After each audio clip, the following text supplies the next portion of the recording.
Oi, pessoal, tudo bem? Boa noite. Hoje a gente vai ter uma live sobre blefaroplastia e procedimentos minimamente invasivos que ajudam a rejuvenescer e também que servem como tratamento.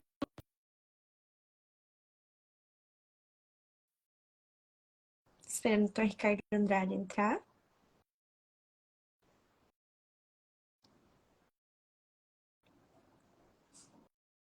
Entrou, deu certinho. Oi, Dr. Ricardo, tudo bem? Olá, boa noite, Mari. Como foi o congresso semana passada? Me conta as novidades do Rio. Foi bom, tava bem quente. Agora voltei para esse frio de Curitiba, já tô com uma gripinha para ajudar, não tá fácil.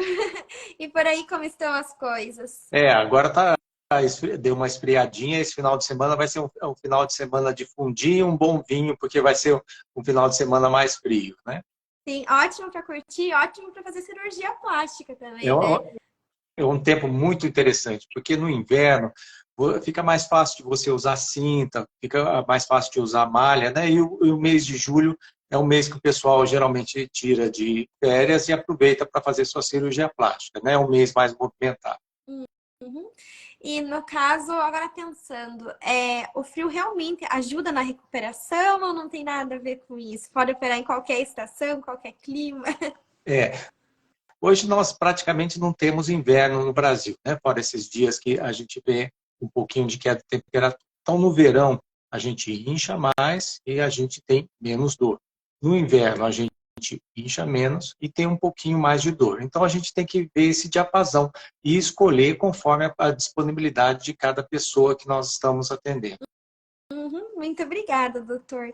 Doutor, então hoje nós vamos conversar sobre blefaroplastia e procedimentos minimamente invasivos, né, que podem atuar como preventivo e também podem tratar já o envelhecimento. O doutor poderia explicar um pouquinho mais sobre? Então, a cirurgia plástica dos olhos é uma cirurgia que nós realizamos bastante. É uma cirurgia que a gente reserva para aquelas pessoas que têm um excesso de pele, seja na parte de cima dos olhos, seja na parte de baixo, e também começaram a aparecer as bolsas de gordura. Nós geralmente temos 2 bolsas de gordura na parte superior das pálpebras, saúde, e 3 bolsas na parte inferior. Quando a gente tem uma protusão na lateral, isso não é uma bolsa, isso é a glândula lacrimal. Então, nós podemos tratar também a posição da glândula lacrimal, quando ela está um pouquinho caída também, né? E na cirurgia plástica dos olhos, nós podemos também associar uma série de fatores. Nós podemos associar a elevação da cauda do supercílio, seja através de um lifting temporal, seja através do uso das garrinhas do endotiming, né? Como também retirando um pouco de pele na parte superior da sobrancelha, que a gente chama elevação da cauda da sobrancelha, que ajuda bastante a melhorar a expressividade do olhar, né? E no caso, qual que é a indicação? Porque existe a blefaroplastia superior e a blefaroplastia inferior. Qual que é a indicação de cada caso? Bom, Podem a ser feitas as superior, duas ao mesmo tempo também? geralmente nós fazemos as duas ao mesmo tempo, né? Então, nós vamos fazer a parte superior quando a gente tem um excesso de pele e, em especial, quando esse excesso de pele começa a tocar os cílios. Quando ele começa a tocar os cílios, a gente começa a sentir um peso no abrir o olhar e dificulta a gente olhar ao horizonte. Então, isso faz com que a gente já indique a gente remover essa pele na parte superior, né? E a parte inferior, quando a gente tem um excesso de pele, a gente pode tirar esse excesso de pele, tendo um cuidado. Lembra aquele rapaz da dupla sertaneja, né? O Bruno e Marrone, acabou tirando um pouquinho mais de pele e o olho ficou arregalado. Então, esse é um cuidado que a gente tem. Lembrando sempre que a parte lateral dos olhos tem que ser mais alta que a parte medial. Isso que deixa o olhar amendoado, mais jovem, né? E mais aberto, um olho mais alegre, né? Então, a gente sempre associa a parte de retirar a pele da pálpebra superior, e nós usamos uma técnica que a gente já tem há 30 anos que nós utilizamos. Nós aproveitamos a cauda lateral da sobrancelha e levantamos o que a gente tem de mais interessante, que é a parte lateral do canto. Então, a gente levanta a parte do canto, assim o olhar fica mais jovial, e nós removemos a pele, quando necessário, as bolsas na parte central da parte superior, e na parte inferior a gente sempre retira uma pele com muito cuidado, é o que a gente chama de uma plástica no touch, e removemos, às vezes, as ruguinhas com o uso da toxina botulínica ou com o uso do laser de CO2 fracionado, que nós gostamos muito.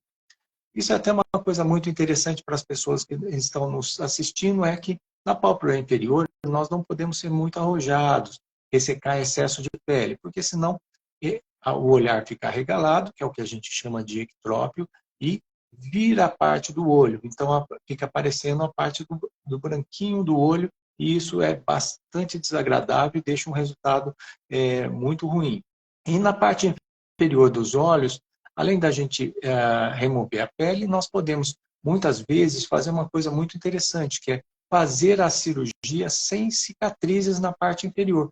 E a gente utiliza a retirada das bolsas, que a gente chama transconjuntival, que é através da conjuntiva, a gente remove essas bolsas, e aí a gente tem a técnica que chama no touch, ou de não tocar, não mexendo na parte do músculo, que chama músculo orbicular, e removendo somente um excesso pequeno da pele. E a gente faz isso com um pregueamento da pinça, que a gente chama de pinch touch.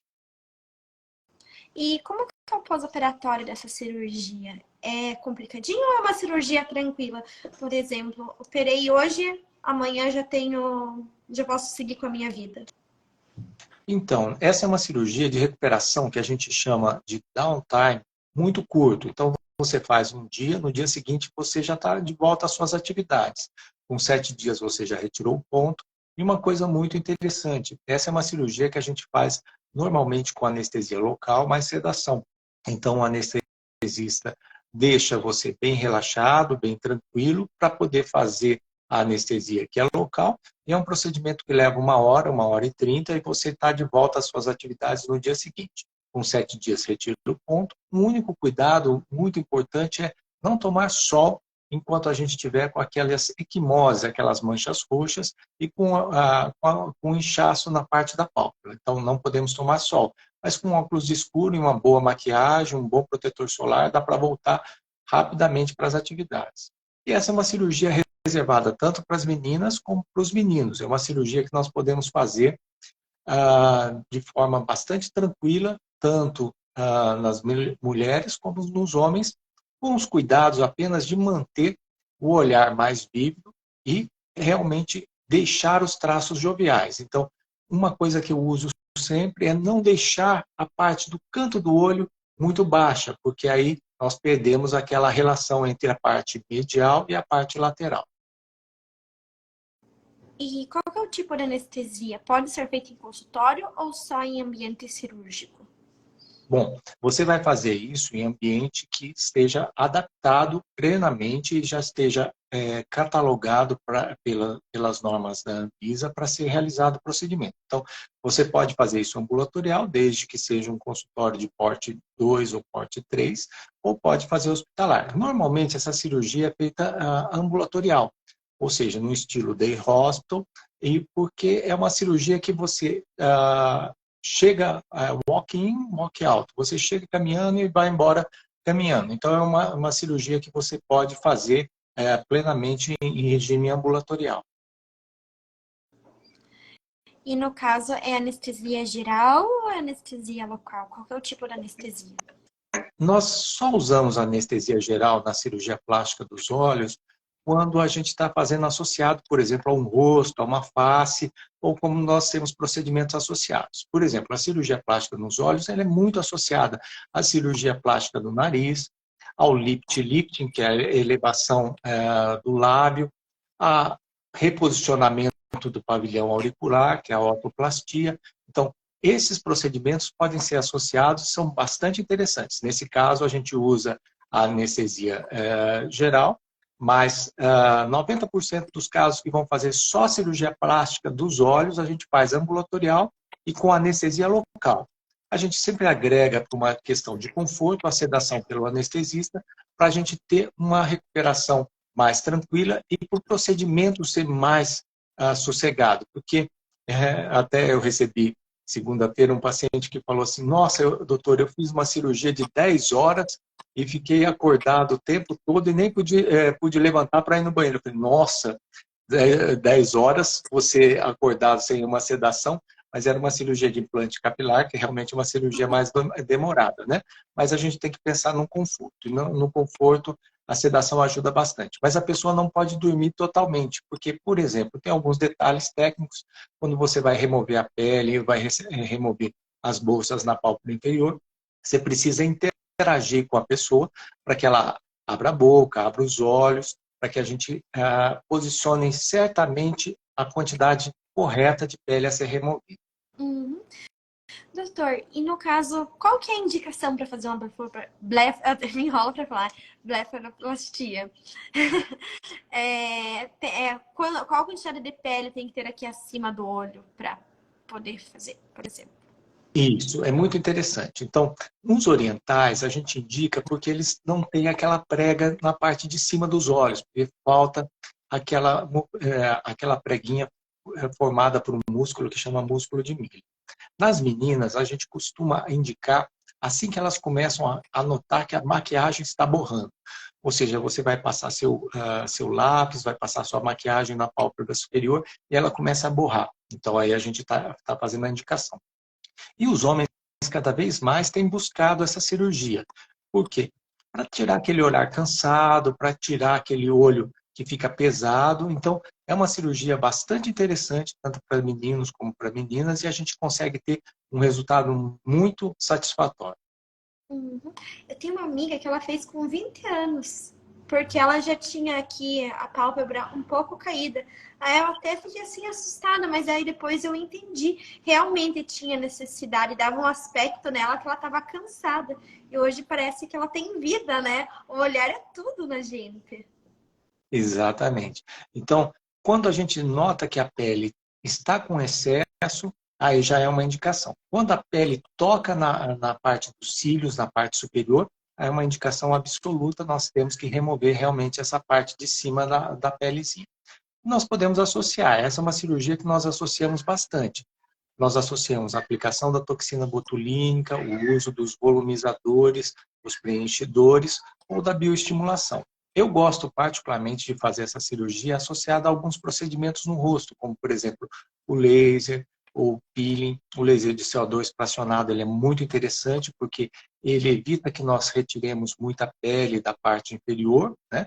Vamos lembrar aquela dupla sertaneja, o que aconteceu. Então, se tirar excesso de pele, a parte de baixo dos olhos fica muito desgraciosa, né? Então, nós vamos remover a pele e aí a gente vai tratar as bolsas e vai fazer uma coisa muito interessante. Quando necessário, tratar a posição da lateral dos olhos, elevando ela, fazendo um procedimento que chama cantoplastia, deixando os olhos bem mais vivos. Uhum. E no caso, quais são as indicações do laser de CO2? Eu ouço muitas pessoas comentarem que esse laser é fantástico, mas não sei qual que é a indicação. Eu acredito que muitas meninas também não saibam. Como que ele Bom, funciona? o laser, Pode continuar, o doutor. laser de CO2, na realidade, a gente usa o laser fracionado, a gente usa o Erbil também, o CO2. CO2, na realidade, é a forma de você produzir a energia luminosa, né? Então, o laser, nós podemos usar o CO2 ou o Erbil no rosto, a gente gosta muito de usar para rejuvenescimento, para retirada das rugas finas e principalmente para retirada de algumas manchas no rosto. Ele é muito interessante. Ele não serve para aquelas manchas do tipo melasma ou daquelas manchas pós-gravídicas, mas para aquelas manchas solares, ele é bastante interessante. Então, o laser de CO2 eu uso bastante, principalmente o fracionado, e ele é muito interessante, porque você aproveita o procedimento e você tem um tempo de recuperação que é associado, porque o laser de CO2, se você usar na energia e na potência correta, você vai ter um tempo de recuperação muito pequeno, né? É diferente dos peelings, que quanto mais forte os peelings, maior é o tempo que você tem de recuperação. Por exemplo, os peelings de ácido retinóico, o ATA, o peeling com o fenol, esses às vezes precisam de uma recuperação um pouco mais longa. Mas o CO2, o laser fracionado de CO2, é bastante interessante para a região do rosto, e eu gosto muito, principalmente dorso da mão e rosto, é um laser que tem um benefício muito interessante. Pro colo ele também é bom? Para o colo é muito interessante. Para o colo, quando ele começa a ficar marcado e com rugas, a gente associa o laser de CO2, nós usamos também a toxina botulínica e os bioestimuladores. São mecanismos extremamente interessantes. E uma coisa muito que está bastante chegando com bastante peso agora é o uso do plasma rico em plaquetas, né? E o uso da gordura fracionada. Então, são procedimentos que a gente tem para agregar no colo. E a gente tem benefícios muito interessantes com essas técnicas, porque o colo, lembrando, o colo, às vezes, principalmente nas pessoas que usam roupa muito decotada e tomaram muito sol, ele envelhece muito e fica muito marcado, né? Uhum. Obrigada, doutor. E no caso das mulheres que têm poros dilatados, esse laser de CO2, ele ajuda a minimizar isso? Ele é muito interessante.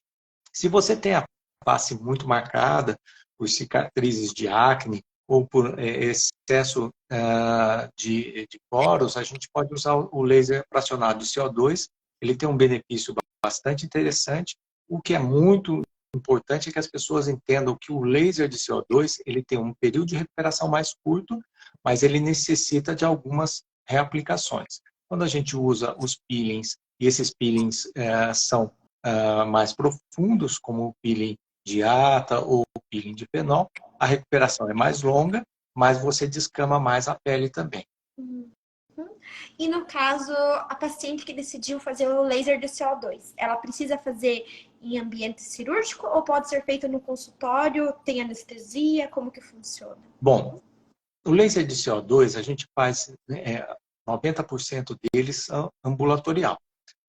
Quando nós associamos a um procedimento cirúrgico maior, como uma cirurgia plástica do rosto, aí a gente faz no ambiente hospitalar. Mas 90% dos casos é ambulatorial e é um procedimento que vai depender um pouco da sensibilidade. Quem tem uma sensibilidade um pouco maior, a gente pode usar pomadas anestésicas ou a gente pode usar um ansiolítico que vai muito bem. Eu, por exemplo, eu fiz o laser de CO2 já esse ano e achei o procedimento muito, muito tranquilo.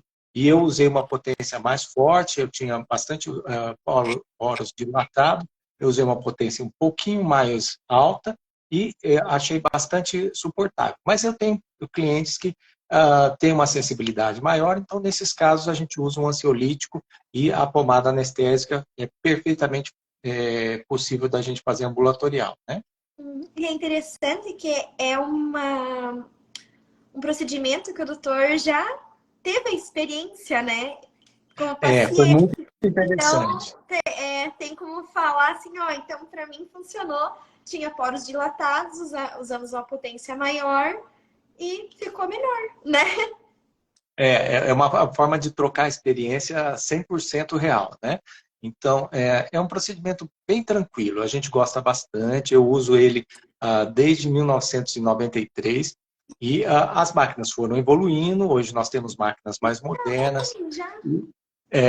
tem bastante tempo, e as máquinas ficaram mais modernas, então o tempo que ela transfere energia é muito mais tranquilo. Teve uma paciente agora que comentou aqui que ela teve uma dor muito forte. Então, ela não fez o procedimento da forma correta. Se ela tem uma sensibilidade maior, o interessante é fazer uma sedação e fazer esse procedimento ambulatorial. O laser de CO2 fracionado para aplicar no rosto todo, pescoço e colo é um procedimento de 40 minutos a 50 minutos. Então, essa nossa o ouvinte não pode, de jeito nenhum, fazer o procedimento de novo sem uma sedação e sem uma assistência maior, porque não é para ter dor horrível. Procedimentos como esses, que são muito rápidos e são ambulatoriais, tem que ser feito com absoluta segurança e com tranquilidade para ela não ter dor. Então, se ela teve muita dor, ela deveria ter feito uma sedaçãozinha para ela ter maior tranquilidade. Uhum. Eu tenho uma amiga que ela fez sem anestésico, sem nada, ela não sentiu dor nenhuma. Mas eu falei pra ela que o dia que eu for fazer, eu quero anestesia de tudo quanto é tipo, porque eu não quero, né? Porque eu penso, vai que tem uma mínima dor. Eu não quero uma mínima dor, não quero nada. É, dor é uma coisa muito individual, é uma questão Uhum, muito pessoal. Então, quem tem muita acessibilidade, como essa nossa ouvinte, ela não deve fazer isso sem uma sedação e sem um suporte. E hoje, com o uso de medicações e com a pomada anestésica, com sedação, é um procedimento ah, absolutamente tranquilo. Levou 35 minutos para que eu fizesse o rosto, e eu fiz a mão, e fiz o colo e o pescoço, e achei bastante tranquilo. uhum. E daí, assim, quantos dias começa a descamar a pele? Nesse período passa um hidratante, passa um Bepantol. E daí depois Ah, de bom, quanto tempo vem a pele nova?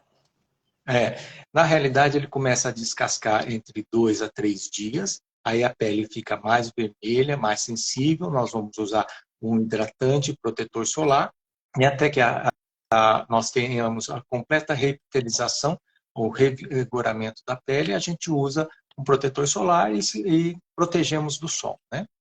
Uhum. Muito obrigada, doutor. E achei interessante que o doutor comentou sobre as mãos, né? Porque as pessoas dirigem e o sol bate na mão, né? Então é uma parte que fica Isso. muito manchada. Então, aí tá um tratamento excelente para tirar essas manchinhas. A gente usa sempre o laser de CO2 e na mão é muito interessante. A gente pode usar tem uma série de fatores para rejuvenescer a mão.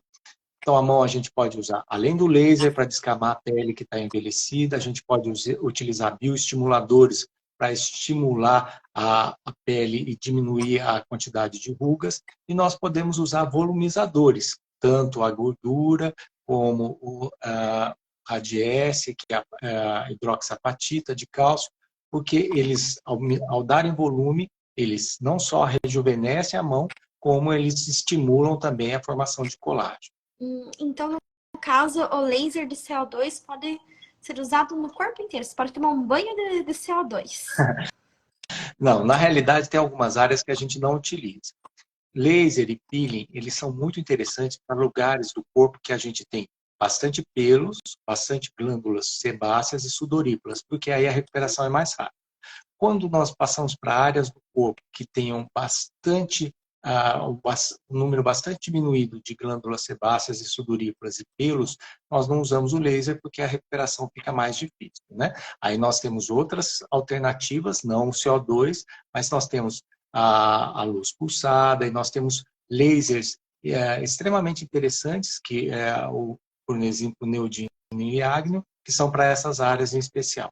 Uhum. Então, no caso, o laser de CO2, ele também acaba fazendo uma depilação a laser? Não. Depilação a laser, na realidade, o CO2 não funciona. Existe uma curva que chama a curva de luminosidade. Então, o laser de CO2, o comprimento de onda dele não coincide com o comprimento de onda dos pelos, que são geralmente escuros, principalmente a raiz. Tá? Para esse, nós temos outros tipos de laser cujo comprimento de onda vai pegar certinho naquela cor do pelo, que é um pelo enegrecido. Por isso que, muitas vezes, nos pelos que são brancos, igual a minha barba, não funciona o laser, porque o laser não pega a cor que é a do folículo piloso, que é a raiz do pelinho. Entendi, doutor. Então, no caso, agora voltando para a parte das manchinhas, ainda tratamento de pele.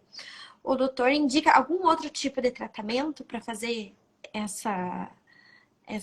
tirar as manchinhas, para arrumar os poros? Ou, no caso, o laser de CO2 é o mais efetivo? Bom, se for mão, eu gosto muito da luz pulsada. Então, a luz pulsada já não é um laser, tá bom? É uma energia luminosa, a gente usa os fótons, né? E é muito interessante porque ele tira a mão e tira a mancha, e na mão em especial, ele, além disso, estimula a formação de colágeno. Então, laser de CO2 nós vamos usar para as ruguinhas mais finas, para os poros dilatados, para a região de pescoço e para a região de colo. E a luz pulsada a gente usa para estimular colágeno e para retirar as manchas mais profundas. Opa, eu fui pra. É que eu muto o telefone porque às vezes meu nariz fica fungandinho, né? E daí na hora que eu vou desmutar ele, a minha tela fica preto e branco. Então, desculpa. Doutor, e em quais regiões do rosto é possível aplicar o Botox sem parecer artificial? Porque a gente ainda vê algumas pessoas que ficam com a sobrancelha assim, tipo, muito Muito arqueada, né? arregalado. Então fica uma coisa assim, como que eu falar, esteticamente artificial. Então, a toxina botulínica, hoje a gente tem vários tipos, tem a toxina botulínica do tipo A, do tipo B, nós temos vários nomes comerciais diferentes, mas a toxina botulínica, ela é muito interessante. Eu mesmo uso para a região de fronte, para a lateral dos olhos, para tirar um pouquinho as ruguinhas que a gente tem ao redor do lábio, para tirar essa ruguinha que a gente faz quando a gente move muito a região do mento, né? E ele tem outras utilizações também bastante interessantes para quem tem enxaqueca, para quem tem aquele ranger de dentes, a gente usa também na região do músculo masseter. Então, nós temos indicações muito interessantes. O que eu falo sempre, quando você vai procurar o tratamento com a toxina botulínica, é que você tem que procurar um médico habilitado e que tenha bastante experiência. Eu costumo fazer em 2 tempos. Como que eu faço? Eu deixo a cauda da sobrancelha livre e fixo bastante a lateral dos olhos e deixo para alinhar essa sobrancelha num segundo tempo, entre 5 a 9 dias depois, porque aí evita que ela fique muito arregalada e evita, ao mesmo tempo, que a sobrancelha fique muito pesada. Eu recebi esses dias uma paciente que, por exemplo, usou uma quantidade muito grande de toxina botulínica na testa. O que vai acontecer? Nos próximos 6 meses, ela vai estar com a sobrancelha muito pesada sobre os olhos. Ela, inclusive, teve que usar alguns colírios especiais para ajudar a abrir um pouco mais o olho. Então, quando você fixa muito a toxina botulínica, ou seja, você usa uma quantidade, são unidades, a gente fala, quando a gente vai usar, são unidades que a gente usa. Quando você usa uma quantidade muito grande, você fixa muito a testa. E quanto mais longa a sua testa e mais você fixar, mais peso vai ter sobre as sobrancelhas. Então, isso é uma questão de experiência e procurar um médico que seja bem habilitado e que tenha muita experiência. Toxina botulínica não é um procedimento que você faça com qualquer profissional, porque você precisa ter uma boa experiência, porque esses músculos da face, eles são agonistas e antagonistas, ou seja, uns mexem e outros mexem no sentido contrário. Então, se você paralisa todos, você fica com a sobrancelha muito pesada, o olhar caído e muitas vezes, quando você fixa muito a lateral dos olhos, a bochecha cai. E aí você perde aquela movimentação do músculo zigomático maior que deixa o sorriso mais amplo. Doutor, perguntaram aqui ainda sobre o CO2. Qual que é a diferença do CO2 para o fotona? Uma diferença muito grande. São lasers diferentes. O fotona é um cockpit, ou seja, é um, é uma máquina que você usa um neodímio. Então, é um laser diferente. Então, esse é comprimento de onda diferente. O CO2 ele tem 10,4 micrômetros, que é um comprimento de onda que é específico para a água. Olha que coisa interessante. Por isso que ele faz um benefício muito grande naquela pele envelhecida, porque ele descama a pele, porque ele é quase que 100% absorvido por água. Então, CO2 é para 10,4 micrômetros, que é para a água, o fotona não, é o neodímio. E aí nós podemos usar ponteiras diferentes. O fotona é muito interessante para rejuvenescimento vaginal, o fotona é muito interessante para manchas, e o fotona também tem uma ponteira especial para rejuvenescimento facial. O fotona, então, é um cockpit que você tem um neodímio e várias ponteiras diferentes e vários modos de ação diferentes de um mesmo laser que é o neodímio. Então, ele é muito interessante para rejuvenescimento vaginal, muito o rejuvenescimento íntimo, ele é muito interessante para estímulo de colágeno e ele tem uma ponteira também que é para a gente usar para quando tem manchas. Então, é um cockpit, é um equipamento bastante interessante e que tem uma aplicação bem ampla. Então, Fotona é um laser que está bem estabelecido no mercado, é uma máquina extremamente interessante e é uma máquina muito bacana para a gente fazer rejuvenescimento íntimo, estímulo de colágeno e para manchas. É excepcional. Uhum. E ele tem diferença, ele também dói ou pode não doer? Esse também dói. E a Tudo gente, quando vai dói. fazer essas regiões, a gente tem que, principalmente quando a gente vai fazer, por exemplo, quando a gente vai fazer rejuvenescimento íntimo, a gente precisa de ter uma sedação, porque é uma região que incomoda bastante, né? E a aplicação facial dele, eu gosto particularmente de fazer ele com uma sedação, porque ele dá um conforto muito grande, muito grande.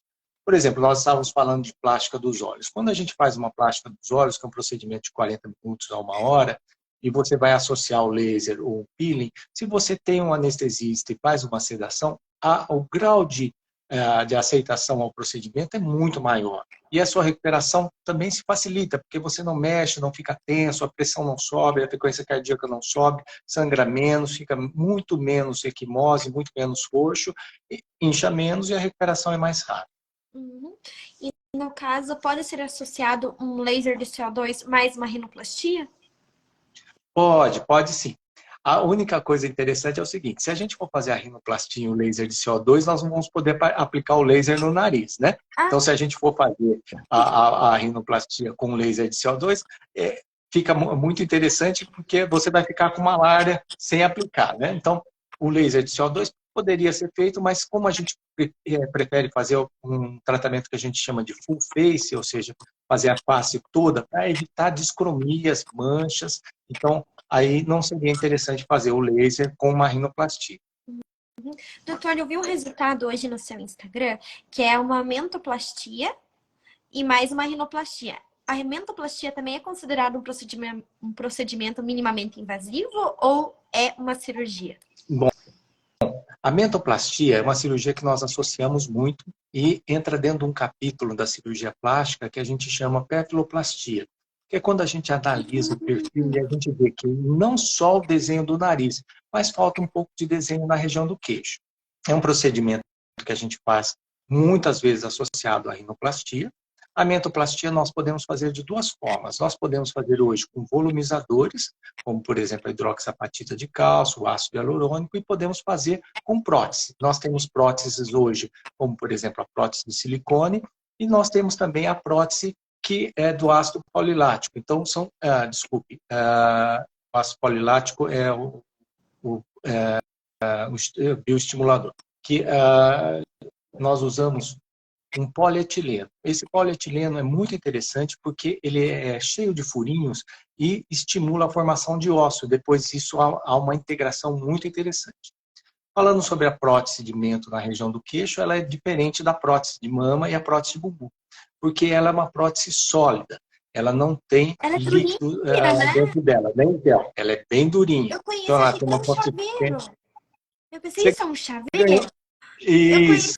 a prótese, mas a de chaveiro? Não, essa é a prótese de queixo, né? De mento. Deu, que Exatamente. legal! A gente usa aquilo ali porque a gente faz algumas medidas e a gente usa aquilo para simular o desenho e para ver quanto nós vamos ter de distância nas laterais para a gente ver que tipo de prótese nós vamos utilizar.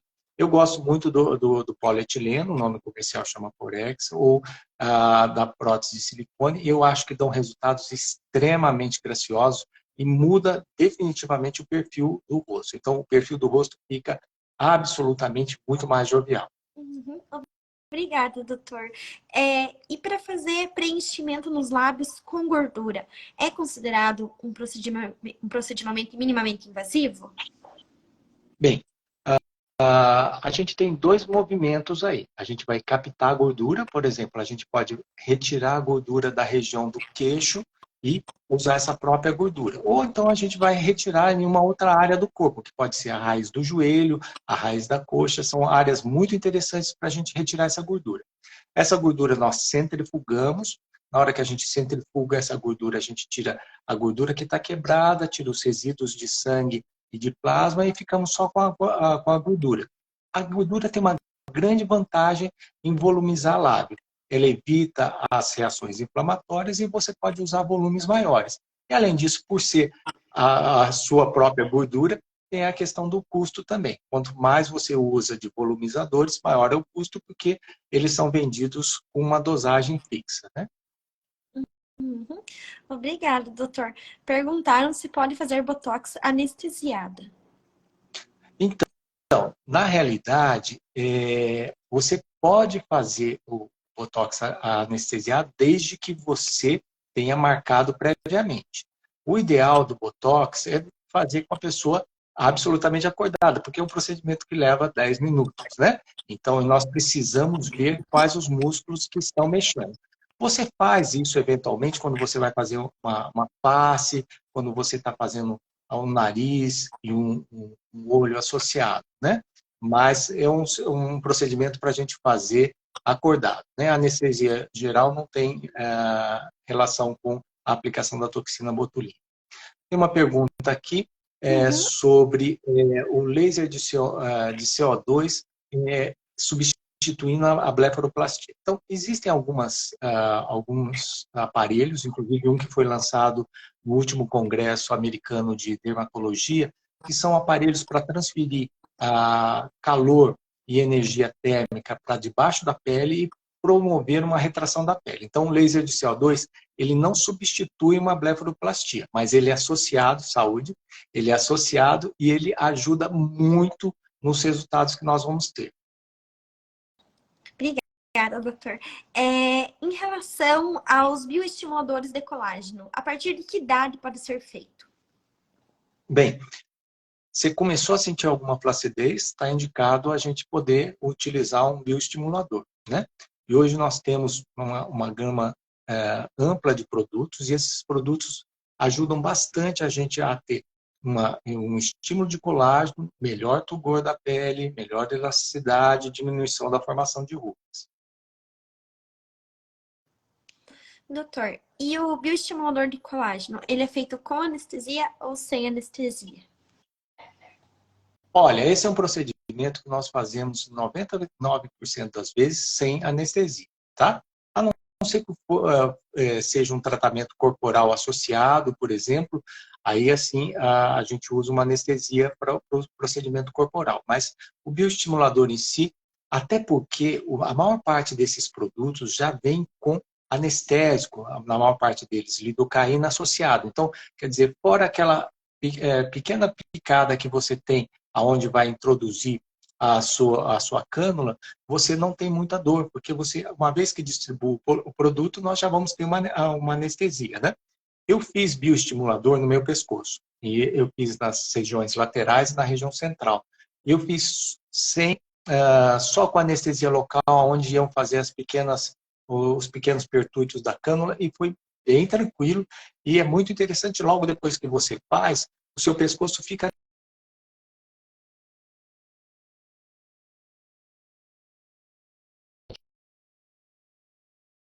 às vezes não é necessário, a não ser que seja uma grande área corporal. Doutor, deu uma travadinha ali na última parte, quando o doutor falou que o pescoço dá... Depois que você faz o bioestimulador, imediatamente o pescoço começa... Daí eu não sei o que, não sei se alguém ouviu, mas eu não... Aí, como o bioestimulador vem com anestésico acoplado, eles vêm juntos, logo depois que você faz no pescoço, é bem interessante, até o pescoço fica anestesiado. Então, ele é bem confortável, viu? Até para a nossa ouvinte, a Kátia, que falou que teve muita dor no CO2, quando for fazer bioestimulador, nos procure, porque é bem tranquilo de fazer. Uhum.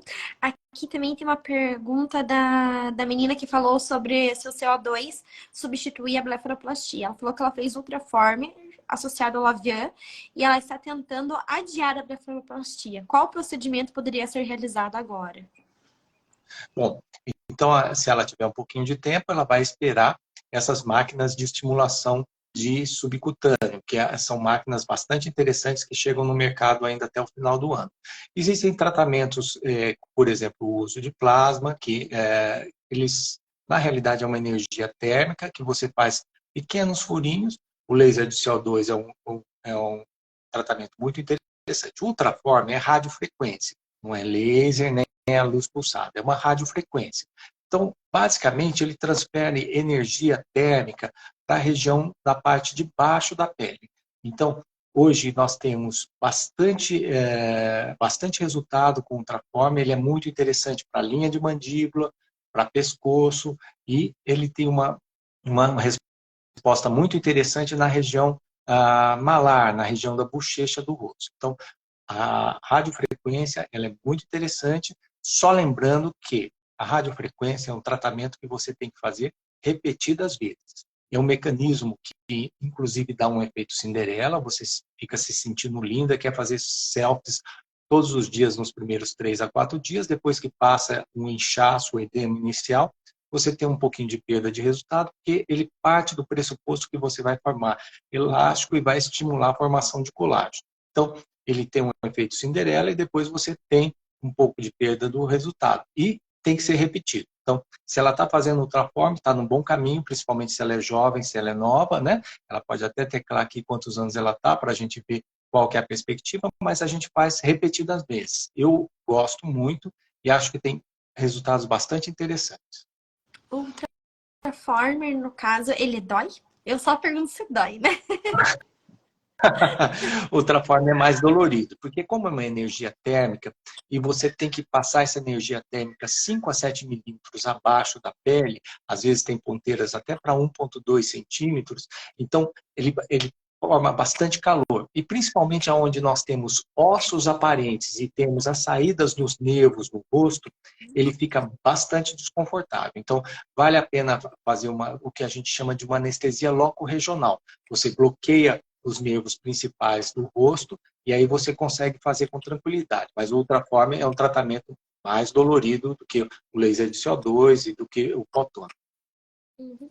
Doutor, a gente vê tantas pessoas que ficam extremamente artificiais, né, quando fazem a harmonização facial e acaba sendo uma desarmonização facial. O que que o doutor indica? Que tipo de tratamento que o doutor realiza para deixar uma beleza mais natural, mais rejuvenescendo a paciente? Igual a Gisele Bündchen, Então, né? Ela tem milhares de procedimentos estéticos e ela tá mais linda do que quando ela era jovem e não tá artificial. tá cada dia mais bonito. Então é o seguinte, quando você vai fazer uma volumização do rosto, ou seja, você tem que usar primeiro princípios científicos, né? A gente precisa usar aqueles princípios básicos do desenvolvimento do rosto e do desenho do rosto para a gente conseguir resultados. E além disso, eu sempre uso uma coisa muito interessante. O desse caldo de galinha não fazem mal a ninguém. Então, use volumes pequenos inicialmente, né? Não há necessidade de você fazer grandes volumes. E além disso, você tem produtos especiais para cada área do rosto que você está usando. Ou seja, regiões mais finas do rosto, de pele menos espessa, nós usamos produtos de um peso molecular menor e que tem uma viscosidade mais fina. Naquelas regiões que a gente tem mais peso e a gente quer mais volume, a gente usa produtos que tenham um peso molecular maior e que tem uma viscosidade maior, porque elas conseguem volumizar mais e tem uma melhor integração, né? Uma biointegração. E no caso, daria para saber se a Gisele Bündchen tem um facelifting já, um mini facelifting, ou não tem como saber? Isso é uma coisa interessante, não dá para notar, porque se foi feito, foi bem feito. E esse lifting, a gente é uma coisa muito interessante. Quando a gente está vendo a pessoa de frente, a gente vê ela jovial, mas não vê as cicatrizes, porque a gente esconde as cicatrizes por dentro e atrás da orelha, então as cicatrizes não ficam aparentes. Então as pessoas não ficam com aquela cicatriz estigmatizada, né? Então, no caso, assim, dentro de um contexto, vamos dizer que quanto mais jovem você fizer o facelifting, o mini facelifting é melhor, o resultado vai ser mais natural do que você fazer se você tiver uns 60, 70 anos. Por exemplo, É. se eu tô chegando perto dos 40, não tô ainda chegando, né? Mas vamos supor, o dia que eu tiver lá com os meus 38, 39 e minha pele já estiver começando a derreter, já tá começando, né? Mas vai estar pior lá pelos 39 e 40. Será que é uma boa opção fazer um facelift em vez de fazer um tratamento? Isso é interessante. Eu estava conversando com um cirurgião plástico esses dias, ele estava falando, cada dia mais eu indico cirurgias plásticas faciais, desculpe, porque elas rejuvenescem o rosto e os outros tratamentos são sempre muito paliativos. Então, quando você vai fazer uma harmonização, uma volumização do rosto, são procedimentos dispendiosos, são procedimentos que têm um tempo de duração muito curta, né? Você vai fazer aquele tratamento, faz uma volumização do rosto, você faz uma harmonização. É um procedimento que vai durar entre 8 a 16 meses, a 18 meses, no máximo 2 anos, né? Dependendo do produto que você usar. Por exemplo, na hidroxiapatita de cálcio, você tem uma durabilidade maior, mas no ácido hialurônico, em especial aqueles que a gente chama que tem uma densidade mais baixa, são mais fluidos, ele tem uma durabilidade menor, né? Então, muitas vezes é muito interessante para quem já chegou na fase dos 40 e o rosto caiu, a gente já tem a formação do bulldog, já tem o sulco nasogeniano muito marcado, é muito mais interessante você fazer um facelift, porque a recuperação hoje do facelift é muito mais rápida do que era antigamente, as técnicas estão muito mais modernas, né, do que você ficar fazendo procedimentos que a gente não vai só postergar essa cirurgia. Né? E daí, no caso, qual que é a durabilidade do facelift? Se eu fiz aos 40, vou rejuvenescer 15 anos, voltar para os meus 25 anos, né? Aí, qual é o tempo de durabilidade dele? Aí você já deu a resposta, né? Se você tem 40 e rejuvenesceu para 25, nós vamos esperar mais 15, né? E é uma coisa muito interessante. Quando a gente já fez o facelift, a gente redesenha as linhas do rosto. A gente redesenha a linha da mandíbula, redesenha a bochecha, traciona o sulco da face, os sulcos da face, né? Então, é uma cirurgia que a gente usa bastante, que a gente gosta bastante, em especial com essa técnica que foi desenvolvida na década de 70 e que hoje ganha mais adeptos, que é a tração dos planos profundos, que é uma coisa que a gente gosta bastante. Uhum. E eu assisti uma cirurgia de facelift e eu achei a coisa mais linda do mundo. É muito bonito de ver. Eu achei que eu ia desmaiar de ver, né? Porque vai o corte, daí você abre a pele, daí vai cortando com tesourinha, né? Aquelas gordurinhas. Então, ai, eu achei maravilhoso. Eu não desmaiei. Você tá... por exemplo, já acho a cirurgia de face muito impressionante. Você realmente está de parabéns. Para quem ficou Demanda, eu assistindo e acho achou mais interessante, impressionante. A demanda, né? eu acho uma cirurgia uma cirurgia bem impressionante para quem está vendo. Esses dias eu estava no YouTube e estava vendo lá alguns cirurgiões plásticos fazendo cirurgia plástica da face, porque na Turquia, nos Estados Unidos, em alguns países do mundo, você pode postar essas cirurgias e pode postar o antes e depois, que é uma coisa muito polêmica e que ainda não está bem estabelecida no Brasil, que é uma briga nossa de longo tempo. Até esses dias nós estávamos numa live e entrou um médico que é contra postar antes e depois, mas é uma coisa necessária. As pessoas precisam ser educadas e elas precisam ter uma noção exata do que é o procedimento, quais são as perspectivas e quais são as limitações. Mas, voltando à sua pergunta, eu acho a cirurgia da face um pouco impressionante. De pese que hoje, cada dia, ela está mais rápida e mais simples e sangra menos, mas você está de parabéns. Obrigada, então, doutor. E em relação aos antes e depois, eu acho que estimula, né? Porque muito se vê as famosas falando, está passando um creme milagroso, é a massagem que está deixando a minha pele bonita. Mas a realidade não, gente, é tudo cirurgia plástica.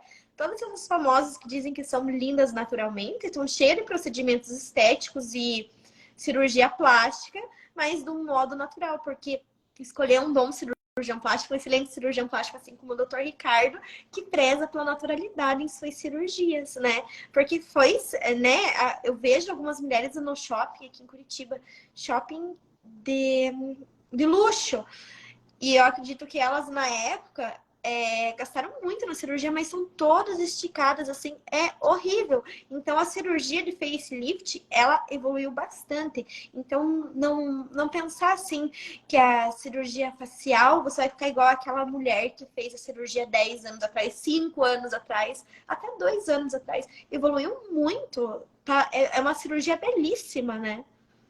É, é uma cirurgia que hoje está muito mais, a gente chama isso de randomizada. Ela já está bem demarcada, ou seja, como a gente vai fazer a tração, como a gente vai fazer a tração de pele, como a gente faz a tração dos tecidos profundos, como a gente faz essa fixação, né? Então, facilita bem a recuperação e facilita muito ao cirurgião em obter grandes resultados. Então, é uma cirurgia muito interessante.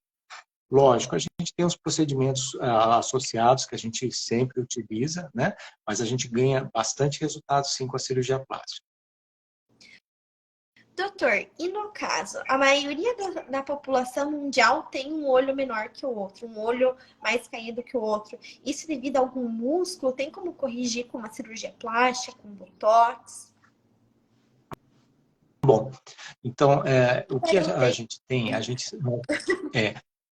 o que é muito interessante é que nós somos assimétricos, ou seja, o rosto na formação, quando a gente é ainda um embrião, eles são duas metades que se fundem. Então, nós temos semelhanças, mas nós não temos a total igualdade. Então, nós temos diferença. Eu, por exemplo, tenho um olho esquerdo um pouquinho mais baixo que o direito. Então, quando é um pouquinho caído, a gente chama de pitose e a gente corrige isso com a posição de um músculo, que é o músculo elevador da pálpebra superior. Então, isso tem como fazer. E o que a gente observa muito são as assimetrias provocadas por movimentação da testa. São aquelas pessoas que arregalam mais um olho, arregalam menos o outro olho. Então, isso fica muito marcado e a gente fica com um certo peso de um lado do olho em relação ao outro. E aí a gente pode corrigir, seja com lifting temporal, seja com o uso do endotiming, seja com aquela cirurgia que eu expliquei para quem está nos assistindo desde o começo, que a gente remove um pouco de excesso de pele em cima do supercílio e traciona o supercílio para cima. Uhum. Doutor, nosso tempinho está acabando. Quero dar parabéns para o doutor, sempre ser esse cirurgião plástico que entende todas as técnicas, todas as cirurgias, né? Não é um cirurgião que se dedica só à mama ou só à face, mas entende muitíssimo bem todas as cirurgias.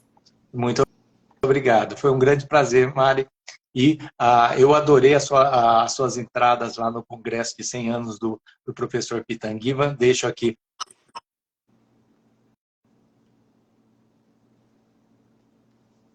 Fico aqui à disposição para a gente live. elucidar. Doutor, deu uma travadinha na live de novo agora. Acho que é porque, né, dá uma variadinha, né, na frequência da internet, daí trava. Mas numa próxima eu vou encontrar o doutor e eu vou entrevistar daí o doutor pessoalmente. Então tá. Combinado, Mari. Um grande beijo. Boa noite para vocês. Um beijo a todos. Boa noite. A live vai ficar salva aqui e no YouTube também. Boa